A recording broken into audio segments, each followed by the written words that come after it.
General Electric has said that it has delivered 5 F-400 and 4 engines for India's Tejas Mark 1A, and another 5 engines are expected to be delivered by March 2026. NewSpace Research and Technologies has started developing a naval version of its ARKA solar UAV as a high-altitude pseudo-satellite technology demonstrator. The Defence Acquisition Council has cleared an Indigenous electronic warfare suite for the Indian Air Force's 150 Mi-17 V5 helicopters. The US Army have launched a joint counter-terrorism exercise named Inspired Gambit 2026 with the Pakistan Army, that shelters funds and protects terrorists. The navies of China, Russia and Iran have begun a week-long joint naval exercise in waters off South Africa, conducted under the BRICS Plus framework, aimed at ensuring the security of shipping lanes and maritime economic activities. Prime Toolings has unveiled its Indigenous guided drone hunter equipped with infrared seeker, which is a compact hard-kill counter-drone interceptor designed to physically destroy hostile UAVs at 3 km range. The DRDO is developing an indigenous G-suit inflation and deflation system for fighter simulators to make pilot training more realistic and safer. Norway-based Kongsberg Maritime has secured a contract to supply its rim drive thrusters for the DRDO's new advanced acoustic research vessel, being built by Garden Reach Shipbuilders.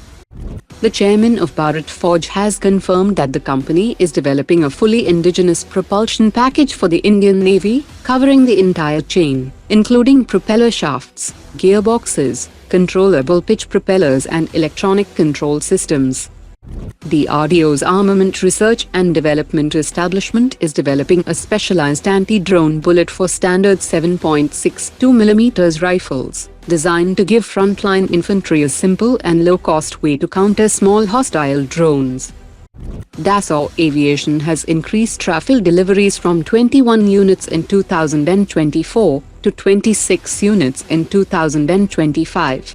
Of these, 11 went to the French Air Force and 15 to export customers, putting heavy pressure on Dassault's existing production capacity.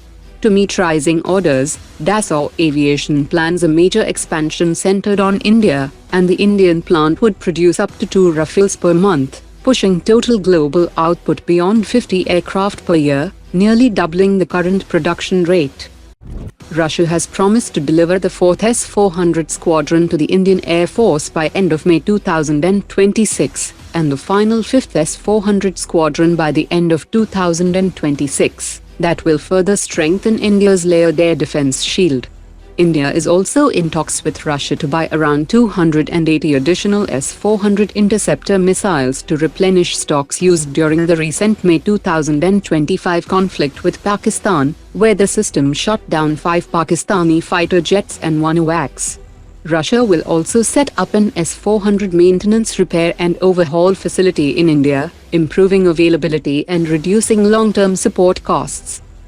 India has abandoned the slow and cautious testing model used for the Tejas light combat aircraft, and has decided to adopt a much faster development approach for the AMCA, which will roll out by the end of 2028, and conduct first flight around mid-2029.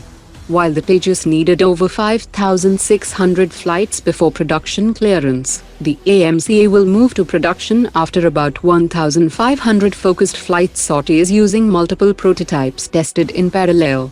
5 AMCA prototypes will be built, out of which 3 prototypes will be used for validating sensors, avionics, flight controls and overall performance, while 2 prototypes will focus on weapons trials. Initial certification will require limited but representative air-to-air and air-to-ground weapon configurations, allowing early induction without long delays. Today's top 3 comments.